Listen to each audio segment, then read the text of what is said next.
Hi friends, ಎಲ್ರಿಗೂ ನಮಸ್ಕಾರ. ಎಲ್ಲರೂ ಹೇಗಿದ್ದೀರಾ? ನಾನು ಸೂಪರ್ ಆಗಿದ್ದೀನಿ. Welcome back to my channel. ಇದು ಡೇ 8 ವಿಡಿಯೋ. ಬೆಳಗ್ಗೆನೇ ಎದ್ದು ಸ್ವಲ್ಪ ವಾಕಿಂಗ್ ಮಾಡಿ ಸ್ನಾನ ಎಲ್ಲ ಮಾಡಿಕೊಂಡು ತಿಂಡಿ ಕೂಡ ತಿನ್ಕೊಂಡೆ. ಯಾಕಿಷ್ಟು ಬೇಗ ಬಿಫೋರ್ 6:30ನೇ ಎಲ್ಲ ಮುಗೀತು ಅಂದರೆ ನನ್ನ ಹಸ್ಬೆಂಡ್ ಹೈದ್ರಾಬಾದ್ಗೆ ಹೊರಟಿದ್ರು. ಅವ್ರಿಗೇನೋ ಒಂದು ಮೀಟಿಂಗ್ ಇದೆ ಅಂತ ಹೇಳ್ಬಿಟ್ಟು ಜಸ್ಟ್ ಫಾರ್ 2 to 3 ಡೇಸ್ ಹೋಗಿದ್ರು. ಅವ್ರು ಹೊರಡೋ ಅಷ್ಟರಲ್ಲೇ ಎಲ್ಲ ಸ್ನಾನ ಆಯಿತು, ತಿಂಡಿ ಆಯಿತು, ಪೂಜೆ ಆಯಿತು, ಎಲ್ಲ ಆಯಿತು. ತಿಂಡಿ ಎಲ್ಲ ತಿನ್ಕೊಂಡು ಸ್ವಲ್ಪ ಕಿಚನಲ್ಲಿ ಕೆಲಸ ಇತ್ತು ಅಂತ ಹೋದೆ. ಐನು ಕಿಚನ್ ವೀಡಿಯೋಸ್ ನಾನು ಹಾಕೇ ಇಲ್ಲ ಅಂತ, ಬಿಕಾಸ್ ನಾನು ಅಡುಗೆನೇ ಮಾಡಿಲ್ಲ ಇಲ್ಲಿಗೆ ಬಂದಮೇಲಿಂದ. ಇವತ್ತು ಯಾಕೆ ಕಿಚನಿಗೆ ಬಂದೆ ಅಂದರೆ ಅಪ್ಪ ಮೌಂಟ್ ಅಬಾಗೆ ಹೊರಟಿದ್ದಾರೆ. ಹಾಗೆ 2 ಜ್ಯೋತಿರ್ಲಿಂಗ ದರ್ಶನ ಕೂಡ ಹಂಗೆ ಮುಗಿಸ್ಕೊಂಡು ಮನೆಗೆ ಬರ್ತಾರೆ. ಸೊ ಅವ್ರಿಗೆ ಟ್ರೈನಲ್ಲಿ ತಿನ್ನಲಿಕ್ಕೆ ಅಂತ ಸ್ವಲ್ಪ ಸ್ನ್ಯಾಕ್ಸ್ ಏನಾದ್ರು ಪ್ರಿಪೇರ್ ಮಾಡೋಣ ಅಂತ ಹೇಳ್ಬಿಟ್ಟು ಕಿಚನಿಗೆ ಬಂದಿದ್ದೀನಿ. ಶೇಂಗಾ ಬೀಜ, ಕಡಲೆ ಹುರಿದ್ಬಿಟ್ಟು ಉಪ್ಪು ಖಾರ ಹಾಕ್ತೆ. ಸ್ಟಾರ್ಟಿಂಗ್ಗೆ ಕ್ಲಿಪ್ಪಿಂಗ್ಸ್ ಬಂತು ನೋಡಿ ಅದನ್ನು ಈ ಥರ ಚಿಕ್ಕ ಚಿಕ್ಕ ಪ್ಯಾಕೆಟಲ್ಲಿ ಪ್ಯಾಕ್ ಮಾಡಿದ್ದೀನಿ. ಬಿಕಾಸ್ ಒಂದು ಪ್ಯಾಕೆಟ್ ತೊಗೊಂಡು ಅವ್ರು ತಿನ್ಕೋಬೋದು, ಮತ್ತು ಅಗಲೆಲ್ಲ ದೊಡ್ಡ ಪ್ಯಾಕೆಟ್ ತೆಗೆದ್ಬಿಟ್ಟು ಸ್ವಲ್ಪ ತೊಗೊಂಡು ಮತ್ತೆ ಇಡೋ ಅಂಥದ್ದಿರಲ್ಲ ಅಂತ ಹೇಳ್ಬಿಟ್ಟು ಸ್ಮಾಲ್ ಪ್ಯಾಕೆಟ್ಸಲ್ಲಿ ಪ್ಯಾಕ್ ಮಾಡಿದ್ದೀನಿ. ಅಪ್ಪ ಅವ್ರ ಅಕ್ಕ ಬಂದಿದ್ದಾರಲ್ಲ, ಅವ್ರು ನನಗೋಸ್ಕರ ಅಂತ ಹೇಳ್ಬಿಟ್ಟು ದಾಳಿಂಬ್ರೆ ಸುಲ್ಕೊಟ್ರು. ಅದನ್ನು ಕೂಡ ತಿಂದ್ಬಿಟ್ಟು ಸ್ವಲ್ಪ ಹೊತ್ತು ಬ್ರೇಕ್ ತೊಗೊಂಡು ಅವಲಕ್ಕಿ ಮಿಕ್ಸ್ ಮಾಡ್ತಿದ್ದೀನಿ.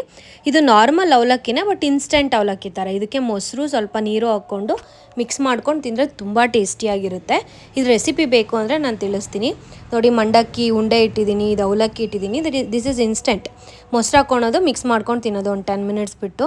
ಖರ್ಜೂರ ಕೂಡ ತೊಗೊಂಡು ಹೋಗ್ತಾ ಇದ್ದಾರೆ, ಈರುಳ್ಳಿ ತೊಗೊಂಡು ಹೋಗ್ತಾ ಇದ್ದಾರೆ, ಕಡಲೆ ಇದು ಉಪ್ಪು ಖಾರ ಹಾಕಿ ಹುರಿದಿರೋದು, ಶೇಂಗಾ ಬೀಜ ಕೂಡ ಪ್ಯಾಕ್ ಮಾಡಿದ್ದೀನಿ. ಇದು ನೆಕ್ಸ್ಟ್ ನೋಡಿ, ಇದು ಹುಣಸೆ ಬೀಜ. ನನಗೆ ಗೊತ್ತೇ ಇರಲಿಲ್ಲ ಆ್ಯಕ್ಚುಲಿ ಹುಣಸೆ ಬೀಜ ಹುರಿದ್ಬಿಟ್ಟು ತಿಂತಾರೆ ಅಂತ. ಫಸ್ಟ್ ಟೈಮ್ ಅಪ್ಪ ಇದನ್ನು ತೊಗೊಂಬಂದ್ಬಿಟ್ಟು ಹುರ್ಕೊಡಮ್ಮ ಅಂತ ಕೇಳಿದಾಗ ಇದ್ಯಾಕಪ್ಪ ಹುರಿಬೇಕು ಅಂತ ಕೇಳಿದೆ. ತಿನ್ಲಿಕ್ಕಮ್ಮ ಅಂದರು. ಆಮೇಲೆ ಅಮ್ಮ ಎಕ್ಸ್ಪ್ಲೇನ್ ಮಾಡಿದ್ರು, ಫಸ್ಟು ನೀಟಾಗಿ ಹುರಿಬೇಕು, ಹುರಿದಾದ್ಮೇಲೆ ಅದು ಫುಲ್ ಹಾರಬೇಕು, ತಣ್ಣಗಾಗಿರಬೇಕು. ಆಮೇಲೆ ಒಂದೊಂದೇ ಕುಟ್ಬಿಟ್ಟು ಅದರೊಳಗಡೆ ಇರೋ ಬೀಜ ಮಾತ್ರ ತೆಗೆದ್ಬಿಟ್ಟು ಅಡಿಕೆ ಥರ ತಿನ್ನೋದು. ಇದು ಬಾಯಲ್ಲಿ ಗಟ್ಟಿನೇ ಇರುತ್ತೆ, ಚೀಪೋದು ಅಷ್ಟೇ. ಅಷ್ಟೊತ್ತಿಗೆ ಎಲ್ಲ ಪ್ಯಾಕ್ ಆಗಿತ್ತು. ಅಪ್ಪ ಕೂಡ ಹೊರಟ್ರು ಅದನ್ನೆಲ್ಲ ತೊಗೊಂಡು. ಅವ್ರಿಗೆ ಟ್ರೈನಿಗೆ ಲೇಟ್ ಆಗ್ತಾಯಿತ್ತು. ಅವ್ರು ಆಲ್ಮೋಸ್ಟ್ 10 ಡೇಸಿಗೆ ಹೋಗ್ತಾ ಇರೋದ್ರಿಂದ ಬ್ಯಾಗೆಲ್ಲ ಸ್ವಲ್ಪ ಜಾಸ್ತಿನೇ ಇತ್ತು.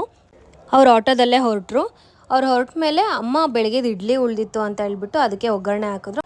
ಅವಲಕ್ಕಿ ಕೂಡ ಒಗ್ಗರಣೆ ಹಾಕಿದ್ರು, ತುಂಬ ಟೇಸ್ಟಿಯಾಗಿತ್ತು. ನಿಮ್ಮ ಮನೇಲಿ ಯಾವಾಗಾದರೂ ಇಡ್ಲಿ ಉಳಿದಿದ್ರೆ ಈ ಥರ ಒಗ್ಗರಣೆ ಹಾಕ್ಬಿಟ್ಟು ಟ್ರೈ ಮಾಡಿ, ಟೇಸ್ಟಿಯಾಗಿರುತ್ತೆ. ಅಷ್ಟರಲ್ಲಿ ಆಲ್ಮೋಸ್ಟ್ ನೈಟೇ ಆಗಿಬಿಟ್ಟಿತ್ತು.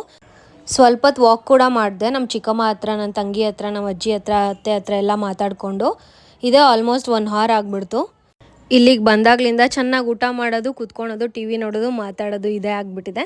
ಆ್ಯಕ್ಟಿವಿಟೀಸ್ ಜಾಸ್ತಿ ಇಲ್ಲ. ಅದೇ ರೀಸನಿಂದ ಇಲ್ಲಿ ಸ್ವಲ್ಪ ವಾಕಿಂಗ್ ಜಾಸ್ತಿ ಮಾಡ್ತಾಯಿದ್ದೀನಿ. Almost 1 hour to 1.5 hour walking ಮಾಡ್ತೀನಿ, ಅಲ್ಲಿಗೆ ಮ್ಯಾನೇಜ್ ಆಗಿಬಿಡುತ್ತೆ ಅಂತ. ಫೋನಲ್ಲಿ ನಮ್ಮ ಚಿಕ್ಕಮ್ಮ, ನನ್ನ ತಂಗಿ ಜೊತೆ ಎಲ್ಲ ಮಾತಾಡಬೇಕಾದ್ರೆ ಅವರು ಹೇಳ್ತಾಯಿದ್ರು ವೀಡಿಯೋಸ್ ಎಲ್ಲ ಚೆನ್ನಾಗಿ ಬರ್ತಾ ಇದೆ ಅಂತ. ನಿಮಗೂ ಹಾಗೆ ಅನ್ನಿಸ್ತಾ ಇದೆಯಾ ಗೈಸ್? ಕಮೆಂಟ್ ಮಾಡಿ. ವೀಡಿಯೋಸ್ ಎಲ್ಲ ಹೇಗಿದೆ, ಈ ಸೀರೀಸ್ ಹೇಗೆ ಬರ್ತಿದೆ 21 ಡೇಸ್ ಚಾಲೆಂಜ್ದು ತಿಳಿಸಿ. ಇವತ್ತಿನ ವಿಡಿಯೋ ಯಾಕೆ ಬರೀ 3.5 ನಿಮಿಷ ಆಯಿತು ಅಂದರೆ ಎಷ್ಟೊಂದು ಕ್ಲಿಪ್ಪಿಂಗ್ಸು ಡಿಲೀಟ್ ಆಗಿಬಿಟ್ಟಿದೆ ಗೈಸ್. ನಾನು ಸ್ಟೋರೇಜ್ ಫಿಲ್ ಆಗಿದೆ ಅಂದ್ಬಿಟ್ಟು ಎಲ್ಲ ವೀಡಿಯೋಸ್ ಡಿಲೀಟ್ ಮಾಡ್ತಾ ಇದ್ದೆ ಸ್ಟಾರ್ಟಿಂಗಿಂದ. ಫಸ್ಟ್ ಹಾಫ್ ಕ್ಲಿಪ್ಪಿಂಗ್ಸ್ ಎಲ್ಲ ಡಿಲೀಟ್ ಮಾಡಿಬಿಟ್ಟಿದ್ದೀನಿ. ಅದೇ ರೀಸನಿಂದ ಈ ವಿಡಿಯೋ ಸ್ವಲ್ಪ ಶಾರ್ಟ್ ಆಯಿತು. ಗೈಸ್, ನೀವು ಇನ್ನೂ ಯಾರಾದರೂ ಸಬ್ಸ್ಕ್ರೈಬ್ ಮಾಡ್ಕೊಂಡಿಲ್ಲ, ಲೈಕ್ ಮಾಡಿಲ್ಲ ಅಂದರೆ ಲೈಕ್ ಮಾಡಿ, ಸಬ್ಸ್ಕ್ರೈಬ್ ಮಾಡ್ಕೊಳ್ಳಿ, ಕಮೆಂಟ್ ಮಾಡಿ, ಶೇರ್ ಕೂಡ ಮಾಡಿ guys. Thank you so much for supporting.